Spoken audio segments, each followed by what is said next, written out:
Hello mga minahal kong kaibigan followers, good evening. Sana nasa magandang kalagayan kayo. Nandito naman ako mangungulit sa inyo. Magdasal tayo ha. Maraming salamat sa ngalan sa Ama at sa Anak at sa Espiritu Santo. Amen.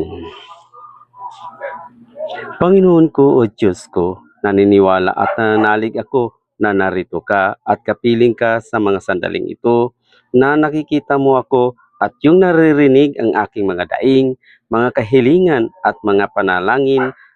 Marapatin mo sanang maging mabunga ang panahong ito ng aking panalangin at makikipag-ugnayan sa iyo o Jesus habang kami nasa iyong kamahal-kamahalang harapan.